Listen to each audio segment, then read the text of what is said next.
on Dr. Phil. When I do my chores, they are never up to her standards. My lists are very detailed. Sink, scrubbing, faucet. Is she the ultimate controlling wife? He once used the toilet brush to clean the shower. The poop brush. It's a nagging question. He painted the nightstand in the front yard, and there was grass stuck like a grass skirt. And Dr. Phil wants the answer. I wanted to see the nightstand, so I flew it here. Where is the grass? Plus, Jessica says her husband has no idea how much money she spends on trying to make her daughter a star. You got ripped off for $3 grand, right? Yes. is she going too far? You're now getting ready to spend $6,000 to make her child a star? I'm afraid we're gonna get scammed again. Do you think you want this more than your daughter? She loves the pageant. She loves being on stage. Does it ever creep you out for her to be dressed up way older than her age? It scared the hell out of me. Let's do it. Why don't we stop all the drama, stop all the fighting, and let's go get you better. Here we go. Have a good show, everybody. If I can help get this family back on track, are you willing to do that? Ready, free, take. This is going to be a changing day in your life. Go, Dr. Phil.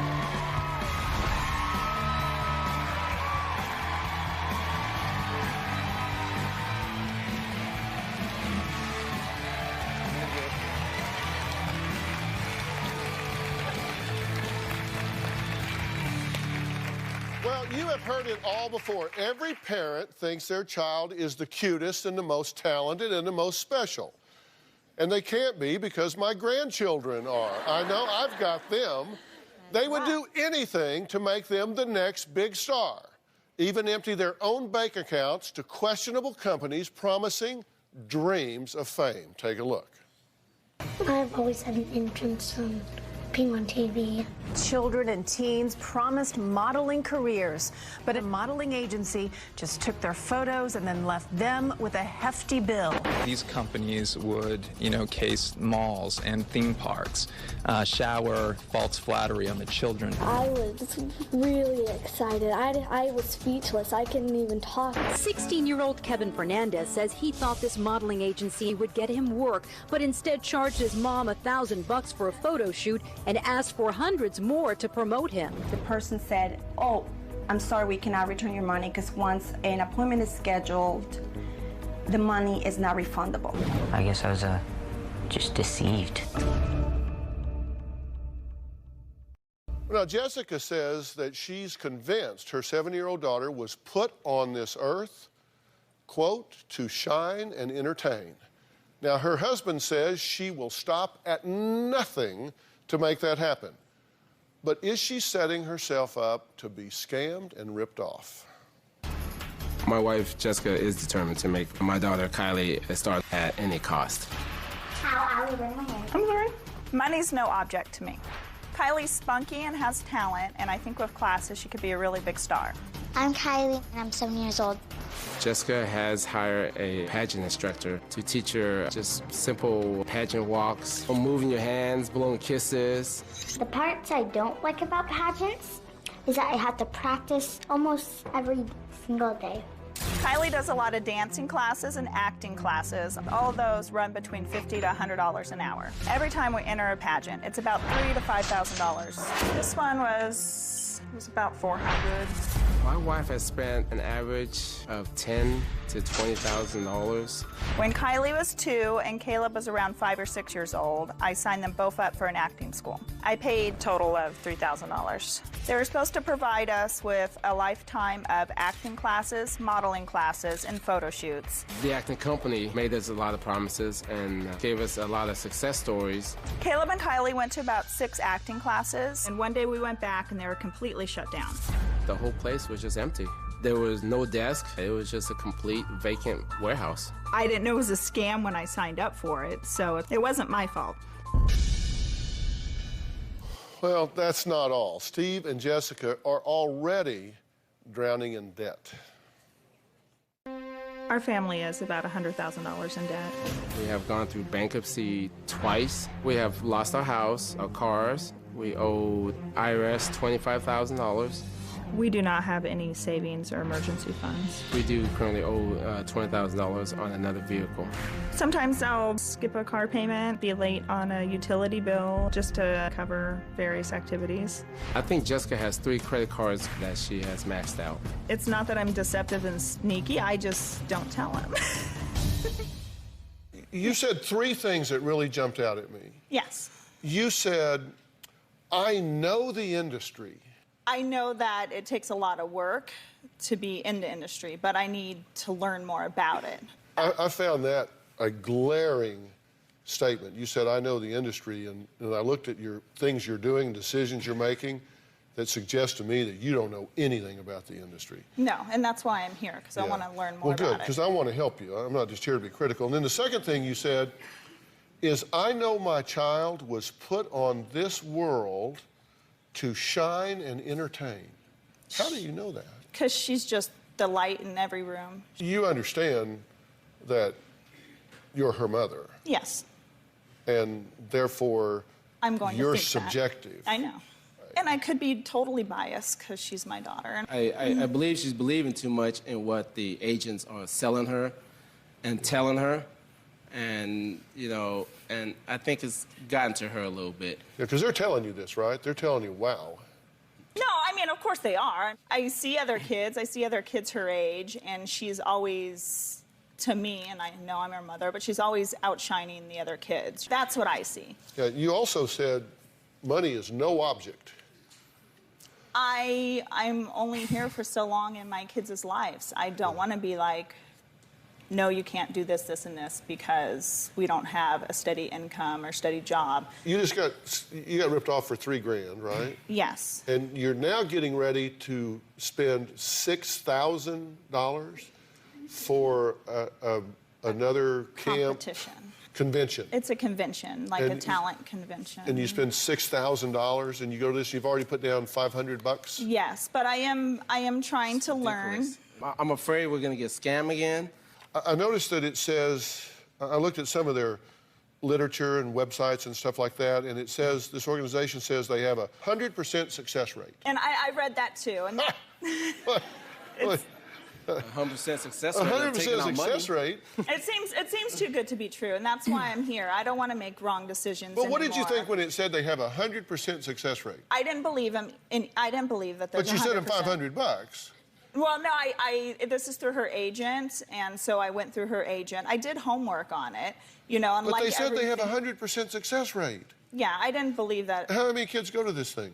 Well, her agent only picks 5 kids to go each year. There's hundreds of kids from various agents that go every year. Okay, so maybe 1,000 kids go to this? Yeah.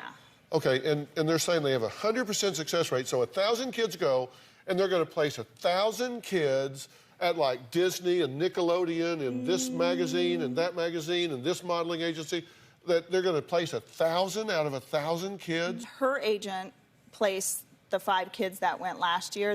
All of them placed and got signed with. But I don't think it's the 1,000 kids. I don't think all of them get placed. And I did see negative reviews on it. That's why I was skeptical and confused on what I should do, because I don't want her to miss out on an opportunity, but I don't want to get scammed again. Yeah.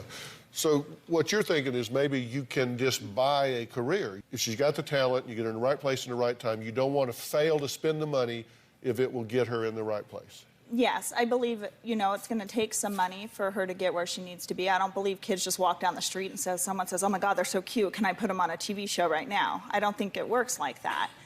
Well, that's the thing. We don't have money like that to hey, let's throw $6,000 on this camp and see what happens. And nothing has happened yet, so maybe I am in it too far, but I don't want to give up on something she wants to do. But are you so desperate to do this that when somebody says 100% success rate and you read negative reviews and you don't recognize any of the names that are coming out of this? No, I did recognize names. I did a lot of research on this convention. You know, a lot of people that we did homework together. Yeah. What's your dream job for her? What would be the dream? I mean, just she wants to be Disney. On she wants to be on TV. She wants to be on Disney. She has her own little Kylie show. All right, Jessica says her husband Steve has no idea how much money she spends on trying to make her daughter a star. I think he thinks he does, but I don't think he does. About to find out. Find out how much that's affecting their marriage when we come back.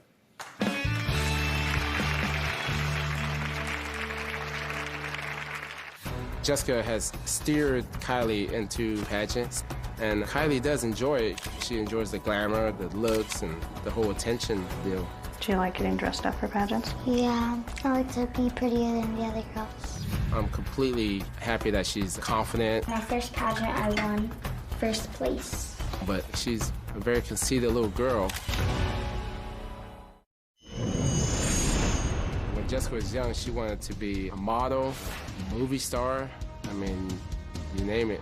I did pageants and modeling as a child, and Kylie's a lot like me. She loves to be the center of attention. She wants my daughter to succeed because I believe that Jessica didn't succeed when she was younger. She's just living through my daughter, trying to be famous through her.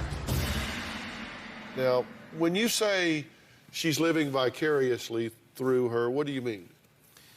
I think she's just trying to relive her childhood through my daughter. Do you think you want this more than your daughter? No. If she says tomorrow, I don't want to do this, then we wouldn't do any of it anymore.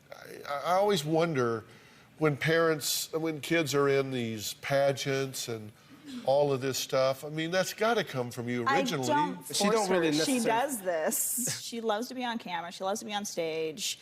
We give her a commercial. She nails it in a second and goes out there and does it. I see her pictures here that we have up.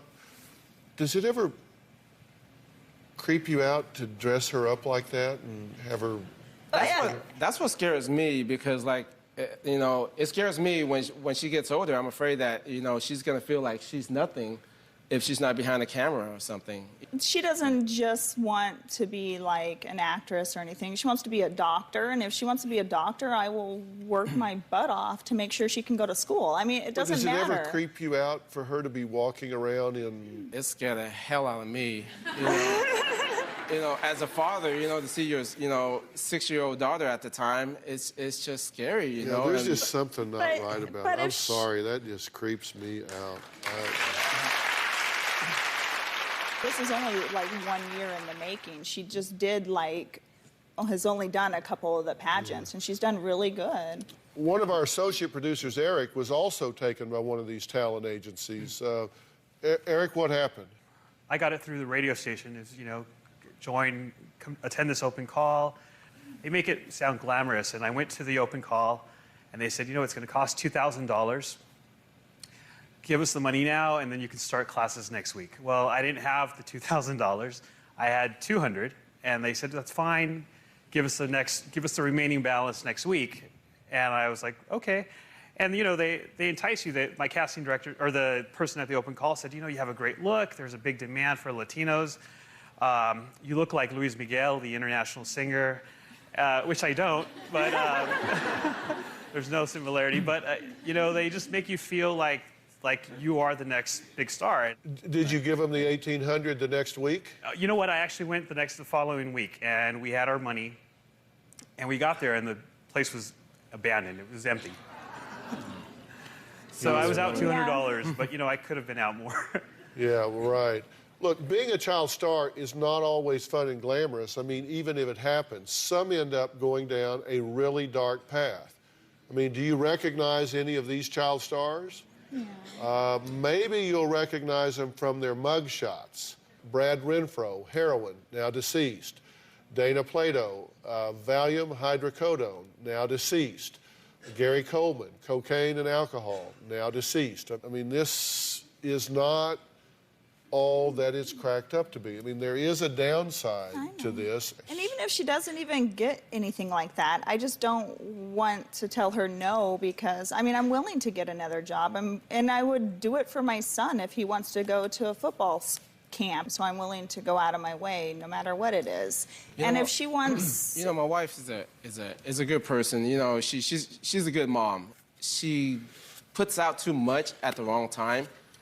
I'm a sucker. I read your book, and I know, and I'm trying to distinguish people who take advantage of me and make me a sucker versus people I should trust. Well, you I don't know that's not a virtue. taken. You say that like it's a virtue. I don't want to be a sucker. I don't. You say it like that's a virtue, like, oh, I'm a sucker, so that makes you a good mom. No, you have to tell your children no sometimes. I know. All right, look, coming up, does Steve and Jessica's 7-year-old daughter really have a chance at becoming the next big child star? I actually brought some of the top experts in Hollywood here to weigh in. We'll be right back.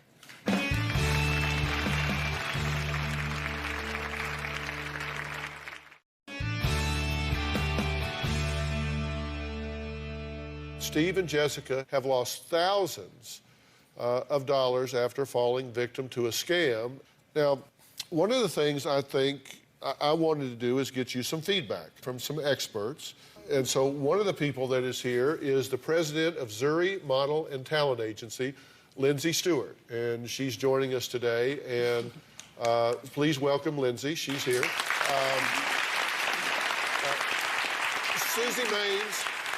Susie Maines is here. She is a talent manager and child star expert. She's also here, Susie. Susie has worked with us before. She says only 1% or less of child actors actually make it on a network show. Susie, let's take a look at their daughter's audition tape. Why don't we do that? We'll play that right quick. Let's take a look at this. I'm Kylie. I'm 7 years old.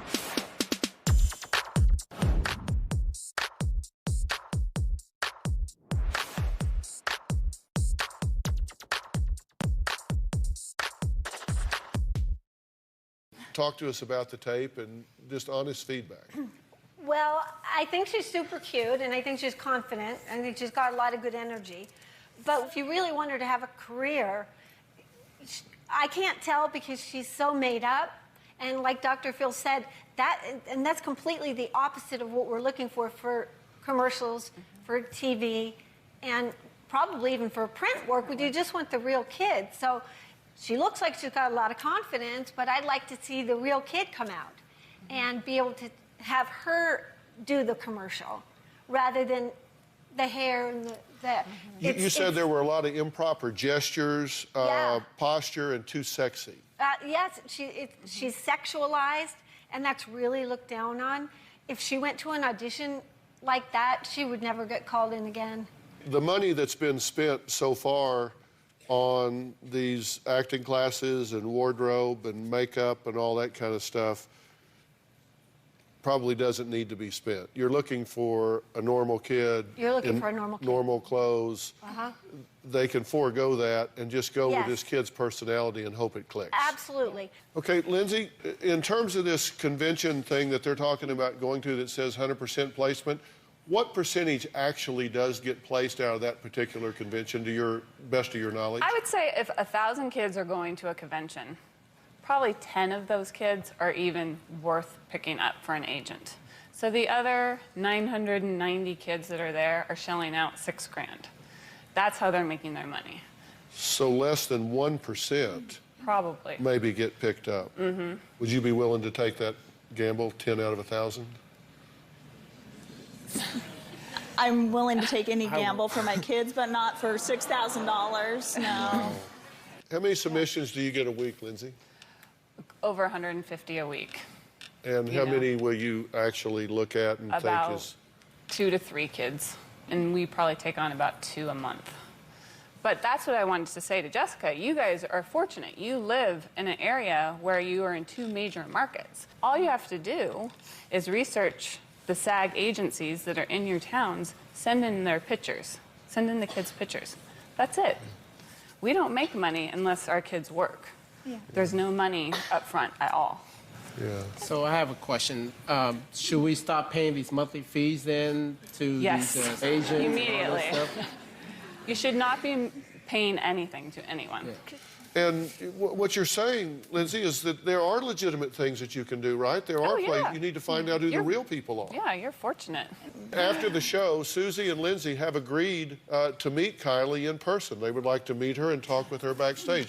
So you've got 2 of the top agents and managers in Hollywood that have agreed to take a meeting with your daughter backstage. Oh, thank you. Okay? How would that be? All right. We'll be right back.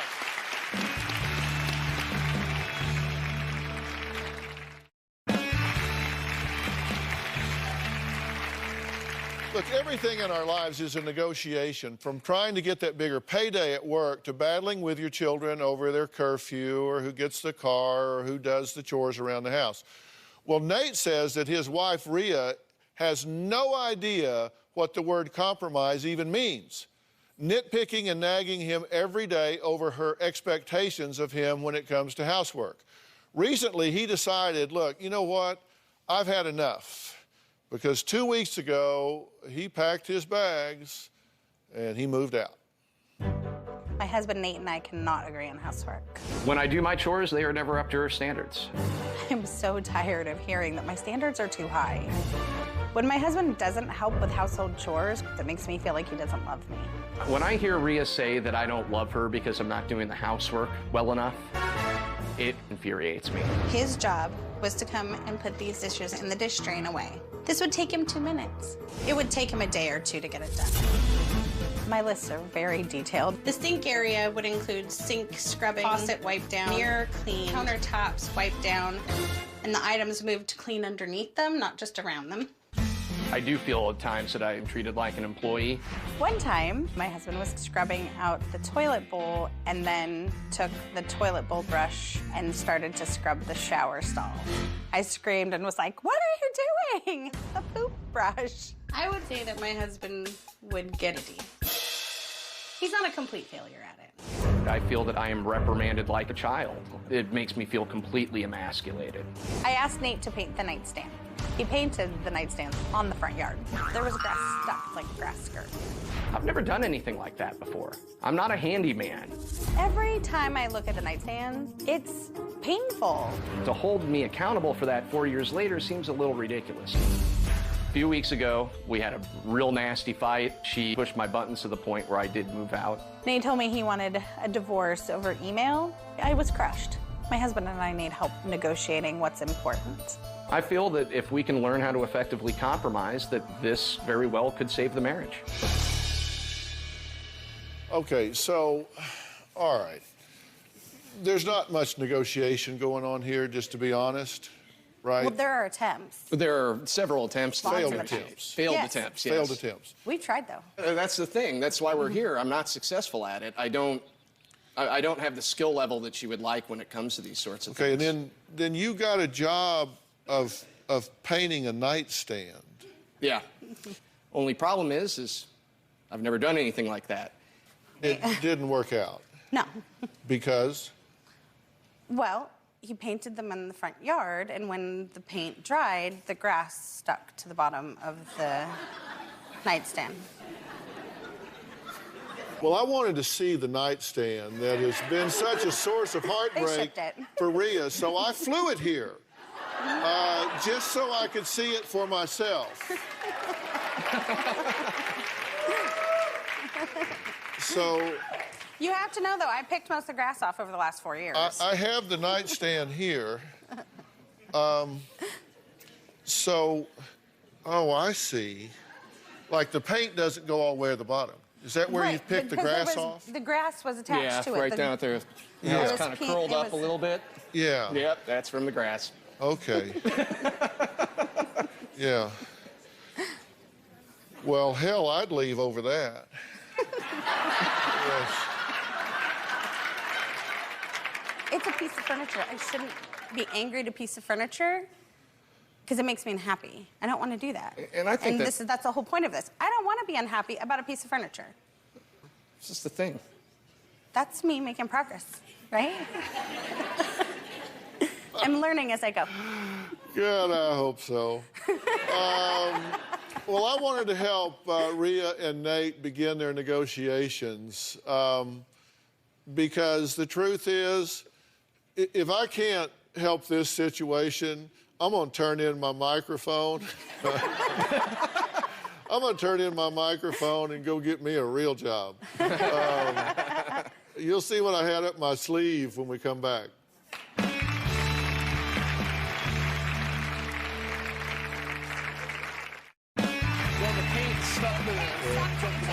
I've done this a million times. All right, Rhea and Nate are at a standstill over chores, and I wanted to help Rhea and Nate with the negotiations. But first, I had to kind of distract Nate so I could go talk to Rhea alone. He's pretty sharp, though. He got suspicious. Take a look. How are you? Good, thank you. How are you? I'm all right. Nice to meet you. Let me tell you what we're doing. And I always work backwards. I begin with the end in mind. Mm-hmm. And the end in mind is I want y'all's marriage to be good. Yeah, me too. I want y'all to leave here with your marriage okay. Yeah. And right now, it's not. He's moved out. He lives down the street. And why did he move out? But it really boils down to we don't know how to make deals with each other so that we're both happy. To where we both feel like we're winning. Right. The house chores are definitely a big... Big, huge. It is, yeah. You know, I've written a book called Life Code. Mm-hmm. You know, how to win in the real world. Marriages are negotiated. Mm-hmm. So I have a whole section of the book about negotiation. I've been married 38 years. Congratulations. And we are still negotiating. I loved your quote that cleaning the house is like writing you a love note. Mm-hmm. And that means not cleaning the house sends a message too. Yes. But now, what if you were just speaking different languages? We have said that a lot, that we feel like I'm saying one thing, he's saying the other. We're really saying the same things, but it's like two Here's different the question. continents. The question is, do you want to be right or do you want to be loved? Some days, I have to admit, there's probably the days that I would like to just be right. But ultimately, my goal is that I want to be with someone who loves me. See, there was a really interesting study done where people were asked to rate different acts, like taking out the trash. Mm-hmm. And women rated that as an act of love. Mm-hmm. Men rated that as a duty. Right. So if it didn't get done, a woman said, well, he doesn't love me. Right. Now, was one of them right and the other one wrong? No, it's just the way they interpreted it. Right. Now, if that's the case here, then you would be feeling unloved when in fact that wasn't the case at all. Mm-hmm. I think one of the most important things that you have to do in negotiation is figure out what the other person wants Mm-hmm. and get them as much of that as you possibly can. Mm-hmm. When you're talking to him about this, I want you to start this out by saying, I've really given this a lot of thought, and I have been unfair with you. I have been measuring how much you love me based on how you're doing those chores, and I apologize. This man loves you.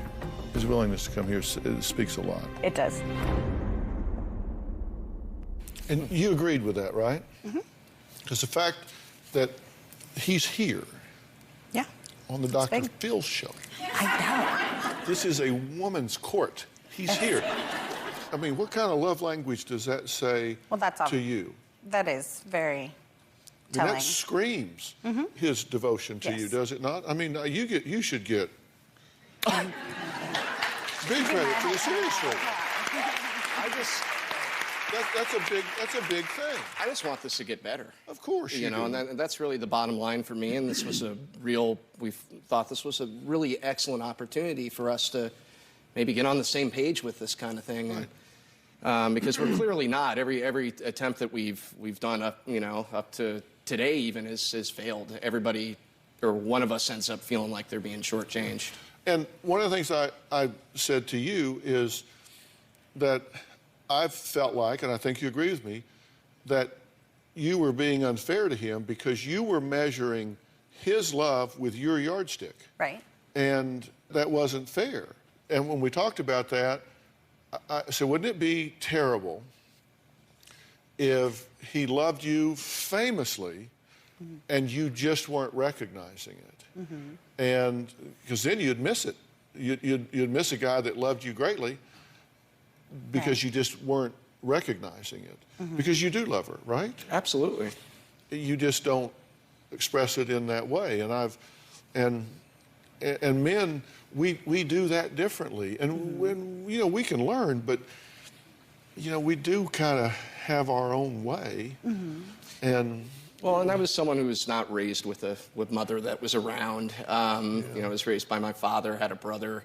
Housework was not anything that really got discussed on the radar other than just do it. You know what I mean? Yeah, I had a mother and 3 sisters, and it still didn't get on my radar. So look, after I was done with Rhea, I sent her in to practice some of what we had just talked about without Nate knowing, although I think he was a bit suspicious, as I say. I'll show you how that all came down when we come back.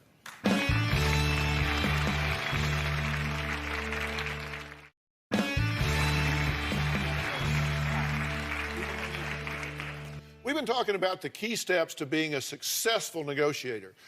Nate is being accused of the unthinkable. He leaves the dishes in the sink. This man left grass on a dresser he painted. You heard it right. He left grass on a dresser he painted. Worst of all, he once used the toilet brush to clean the shower. Yeah, that's kind of gross. I did think that was. I told her yesterday. That's my bad. I did tell her yesterday.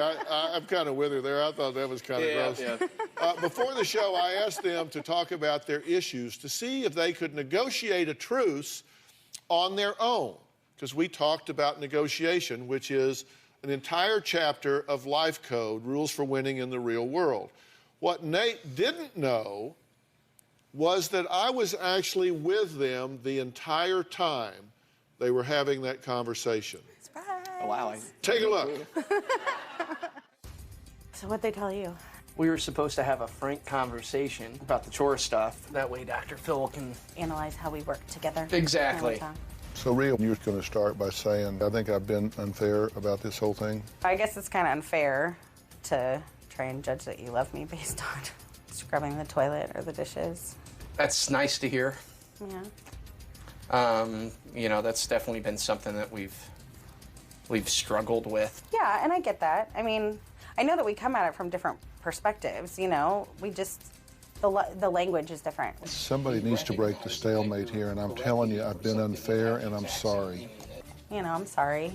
It's not fair to say you didn't put the dishes away, so that means that you don't love me. So ultimately, I want you to love me, but I need to learn how to speak your language, right?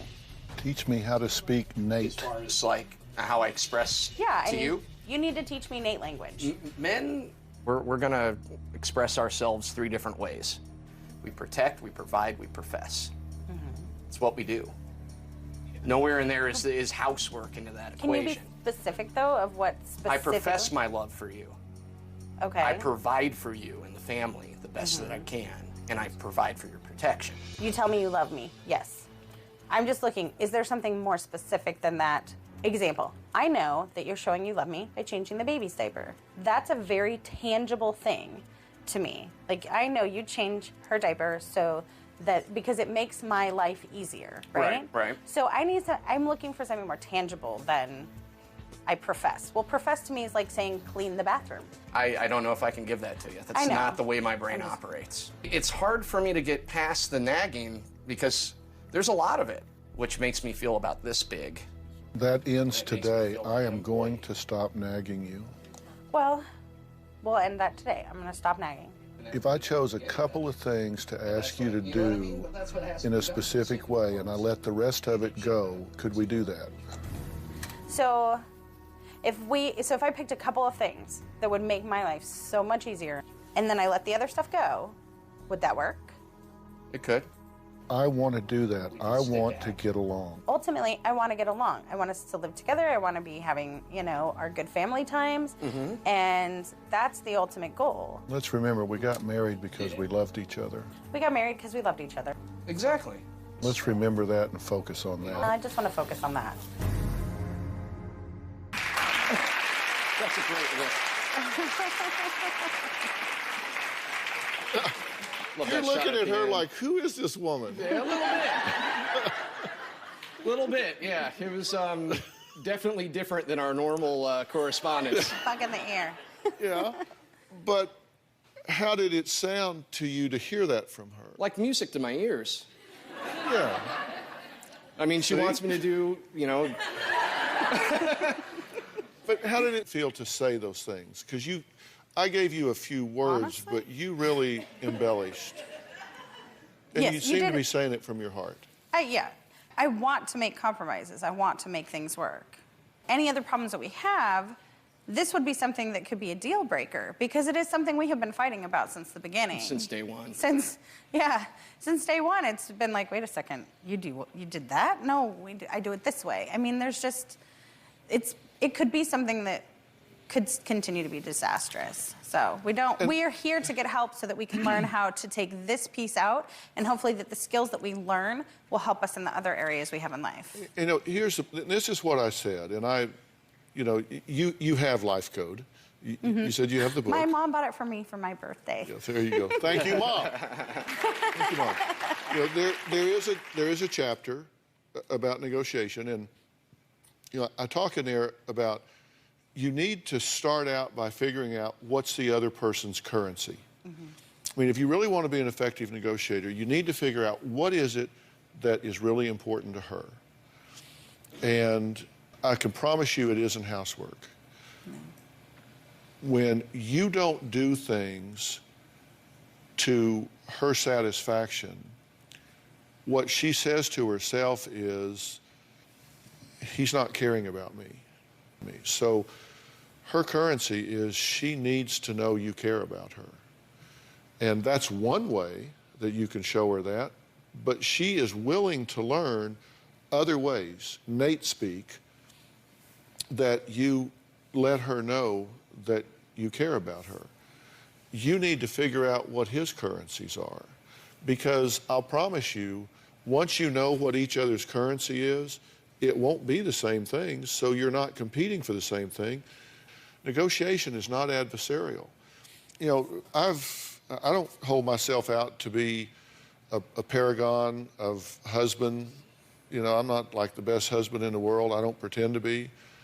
But I've got a few rules I follow that are real simple. And one is, I ask myself every day, what can I do today to make my marriage better? Just ask yourself every day, what can I do today? And it may be send flowers, it may be a call in the middle of the afternoon, it may be you leave a note. And if you have that attitude where you look for something to do to make it better, you got two people being constructive.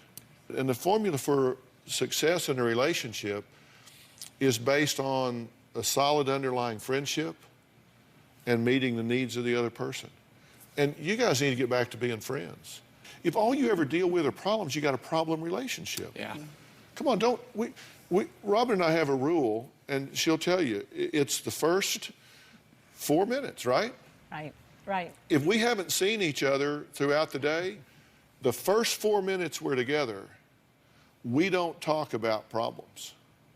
Because there's an old study that says what you do in the first 4 minutes dictates how the rest of the time you're together is going to go. So if in the first 4 minutes you come in and say, well, the water heater's broken and the cat ate the dog and, you know, all of that, then you go, I'm so glad I came home. Boom. The first 4 minutes, I don't care if the back bedroom's on fire. She'll say, well, how was your day? It's good to see you, you know, and at 3:55, she's like, okay, great. The bedroom's on fire. But we get through that 4 minutes, and at 4:59, it's like, okay, the house is on fire. But we get through those 4 minutes because it dictates how the rest of the time is going to go. You know, take some of those things and start to work on this constructively. Negotiate for what you want. You will have a much better time. And by the way, you shook your head no when I said we've been married 38 years. Is that not right? Oh, that's so funny. I just told him, I said, so tonight, after the first 4 minutes, I'm going to tell him we've been married 36 years. Oh. Really? Yes. That's not good. You just feel... But seriously, in 36 years, we've never spoken the D word. Divorce has never been spoken in our home. No. You can have problems, but the stakes are never the marriage. You can have an argument, you can talk about it, discuss it, but the stakes for which you're playing are never the marriage. Take that off the table. It's not something that you should discuss as part of your damn dailies, which are going to come up. It's proud to meet you. Yeah. We'll be right back.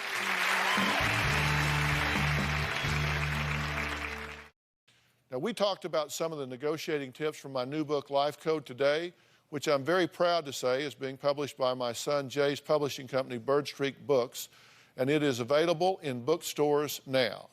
Everybody in the studio audience is going home with a copy. All right? I want to thank all of my guests today. Thanks for being here. So long. Thanks, guys. So long. See ya. Bye-bye.